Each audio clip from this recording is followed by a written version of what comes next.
Hey everyone, so I'm going to go ahead and do a reading for this Jupiter retrograde transit, which is from April 10th until August 12th. What are the areas where we are blocking our awareness or receptivity of joy, fulfillment, happiness, prosperity, so on and so forth. So this will help inform you all on how you can remove those blocks so that you can experience greater joy. All right, so let's begin. Start with, well, that's perfect. 3 of Cups in reverse. 3 of Cups is about joy. It is about friendship, celebration, networking, forging meaningful connections. So in reverse, it means we are not getting out enough and socializing. We are not meeting people. We are not prioritizing our joy.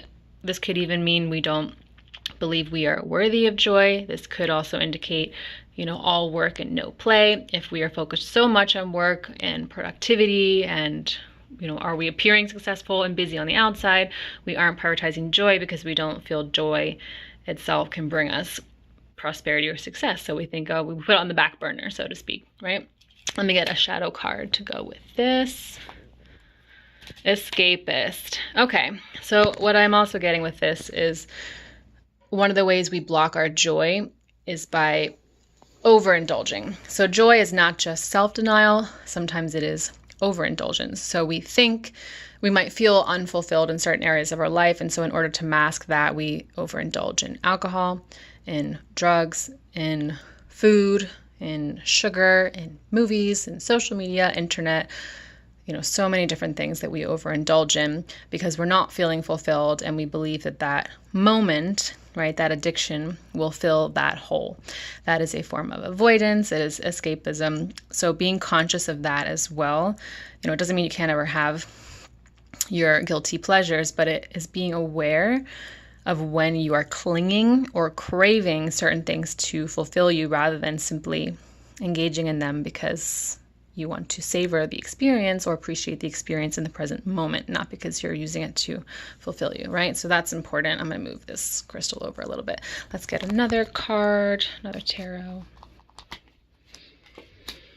All right. Wand, Ace of Wand in reverse. So this is also not prioritizing your joy, not starting new projects, right? Ace of Wands is usually an idea, inspiration, more inspiration, ideas, swords, but an inspiration to go out and do something. It could be a new project, right? Something that brings you joy and passion, something that you are motivated by. So letting fear take over is a big indicator here. Not taking action towards your dreams, not starting new projects, not pursuing your passion, engaging in your creativity, because we are fearful, right? Fearful that when you venture into the unknown, the risk is always pain and suffering, right? So we try to avoid the unknown to avoid pain and suffering. But the reality is the more you stay in the realm of the known, the smaller your world is, the smaller your world of possibility, and the more unfulfilled you will feel, and therefore the more pain and suffering. So there's pain and suffering either way. The choice is which side do you want to be on, known or unknown. Known is contraction, it is smallness, it is pain and suffering, or the unknown, pain and suffering, but expansion, success, joy, love, all the wonderful blessings that life has to offer. Let me get a shadow with this. Misguided. Yes, okay. So what I'm also getting from this is pursuing things because you think you have to, pursuing things because you think it will bring you wealth, joy, or success, but not listening to your soul's calling. So oftentimes people do this as well, right? They will pursue something because on the outside, it looks like it will make you happy, right? Fame is a perfect example. Money is another example of pursuing a job because it pays really well and you think that's what you should be doing because that's what will bring you happiness, when in reality it doesn't. It's not what will fulfill you. It doesn't mean you can't be fulfilled and also be famous or wealthy, but those things in and of themselves will not bring you joy. The soul's journey is much deeper and more expansive than those materialistic things, right? There are bigger goals. So thinking about what truly fulfills you, not getting confused for the sake of status or acquiring, accumulation, consumerism, so on and so forth. All right. Six of Wands. All right, this is what I'm getting from this is making sure you are taking the time to celebrate your victories, right? This is another thing, especially in this current day and age where everything is so fast-paced, the internet, social media, everything is just exploding and expanding at such a rapid rate that we can hardly keep up with it. We're always busy, we're always occupied by something. We don't take as much time out anymore for ourselves, and not just for ourselves, but to really celebrate how far you've come. Celebrate everything that you've been through, suffered through, the pain you've overcome, and look at where you are now. Look at how much stronger you are now, how much more resilient, how much more experienced, wise. Taking the time to celebrate your victories, taking the time to appreciate all the good in your life. You know, no matter how hard or, the camera's shaking. No matter how hard or challenging your life might be, there's always something to be grateful for. Always. Even just your heartbeat, even just your breath, taking the time to really celebrate how far you've come, celebrate your victories, celebrate your accomplishments, no matter how small, and be grateful. Be grateful for everything that you have around you, because gratitude really is the magical pill, so to speak. The more you practice gratitude, the more you will receive. It really is that magical and that simple. Every morning when you wake up, every night before you go to bed, express gratitude for something, and you will start to receive more. So let me just get a shadow with this. Superficial. Yeah. And so this is also often a block to our gratitude, right? We feel like we won't feel fulfilled or happy until we get that relationship. We won't be fulfilled or happy until we get that job we've been wanting or that pay raise. We won't feel fulfilled or happy until we get that bigger house or that car we've been wanting, right? And so we believe in our minds, oh, I'll finally be happy when, but it's an illusion, right? You will never feel fulfilled. It's a conveyor belt. You'll step off one and onto another, and you become acclimated to whatever it is that you get, and then you always want more, and it's a never-ending cycle. It doesn't mean you can't appreciate those things when you get them, but don't fall into the illusion that they will bring you happiness. Real fulfillment is found in the sunshine. It is found in a sunrise. It is found in your pets. It is found in nature. It is found in the people that you love and who love you most, right? The things that we can be most grateful for are free, and they're everywhere. The air you breathe, right? Being grateful that you have a roof over your head, even if it might not be the ideal one of your dreams. So don't get caught up in believing external things will make you happy when you already have everything you need to feel fulfilled in this moment, is what I'm getting with this. And I will do one last card, and then I'll get a couple oracles. Okay, Seven of Swords. What I'm getting with this is let go. Let go of, swords being mind, thinking, thoughts. Let go of any thought that is not serving you. Let go of any limiting beliefs. Let go of, getting to the root of your sadness, your depression, your anxiety, getting to the root of your disappointment, discontentment, and letting it go. It doesn't mean you pretend it's not there. It doesn't mean you don't listen to it. You definitely need to, even negative emotions, I'm a big fan of acknowledging them. The more you ignore them or push them away, the more they're going to manifest in ways you don't necessarily want them to. So acknowledge them, but then release them. Get in a state of surrender, of allowing. Let go of control is another big one. And that also stems from fear of the unknown. When we're afraid of the unknown, we're afraid of what might happen and how we might suffer. We try to control. We try to control and we try to manipulate. It never ends well. It never ends well.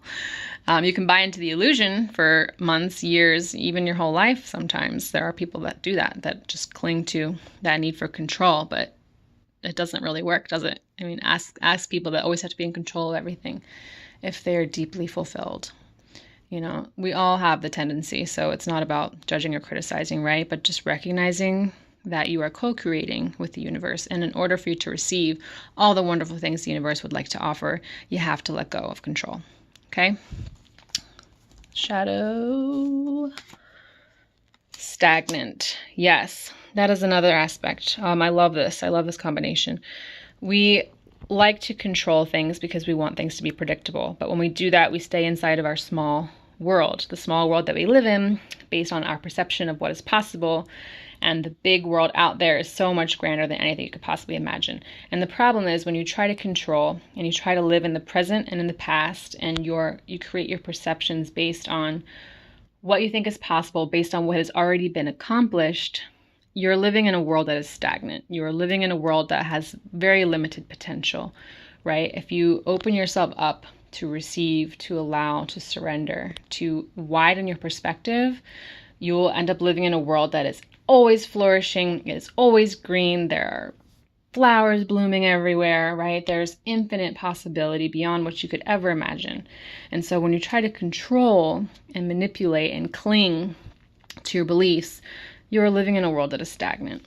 You may not realize it at the moment, but that's what it is, and it will manifest itself that way in time. So this is your opportunity to let go of that stagnant, still, murky water. Let go of control. It doesn't mean you're just, sitting on your couch letting life happen to you. That's not what it means.